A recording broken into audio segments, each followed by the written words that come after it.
Assalamualaikum warahmatullahi wabarakatuh. Perkenalkan, nama saya Jonathan Febrio, NIM 24631014 dari Prodi Perbankan Syariah kelas PS1A. Di sini saya akan menjelaskan tentang perilaku konsumsi Islam, teori nilai guna dan hubungannya dengan teori maslahah. Di dalam teori ekonomi, kepuasan seseorang dalam mengonsumsi suatu barang dinamakan utility atau nilai guna. Sebaliknya, bila kepuasan terhadap suatu benda semakin rendah, maka semakin rendah pula nilai gunanya. Kepuasan dalam terminologi konvensional dimaknai terhadap suatu kebutuhan fisik.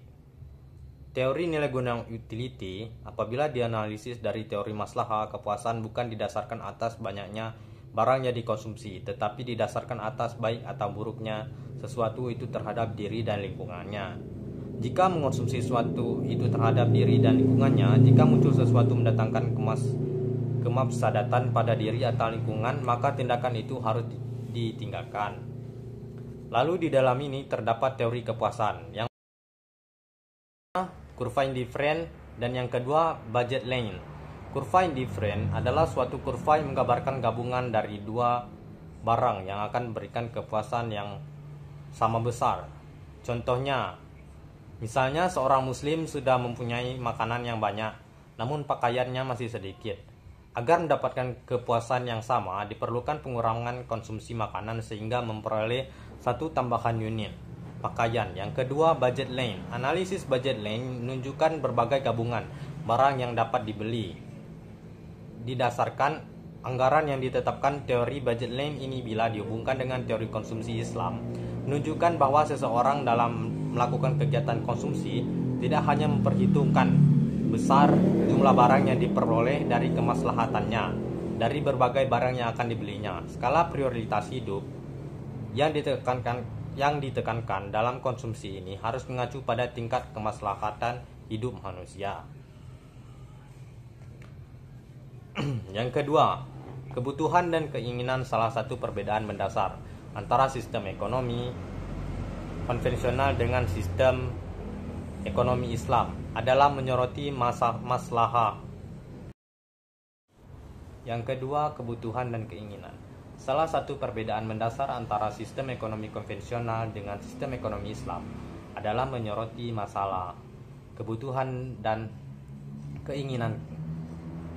Kebutuhan itu berasal dari fitrah manusia, bersifat objektif serta mendatangkan manfaat dan kemaslahatan, di samping kepuasan pemenuhan terhadap kebutuhan akan memberikan manfaat baik secara fisik, spiritual, intelektual maupun material. Sementara itu keinginan berasal dari hasrat manusia yang bersifat subjektif.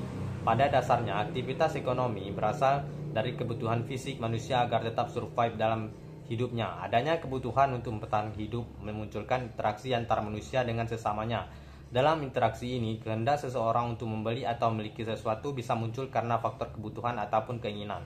Dalam perspektif ekonomi Islam, kebutuhan manusia itu terbagi menjadi dua. Yang pertama, kebutuhan pokok ataupun keinginan dalam kebutuhan pokok, dan yang kedua, kebutuhan yang bersifat pelengkap.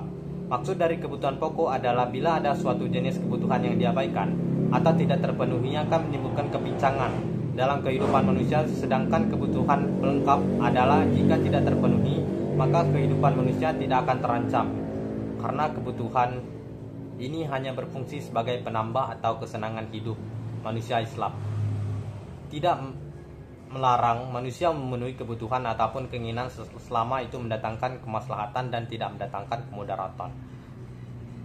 Selanjutnya, norma dan etika dalam konsumsi. Nilai-nilai Islam yang harus diimplementasikan dalam konsumsi adalah: 1. Seimbang dalam konsumsi, memperlancarkan harta pada bentuk yang dijalankan dengan cara yang benar.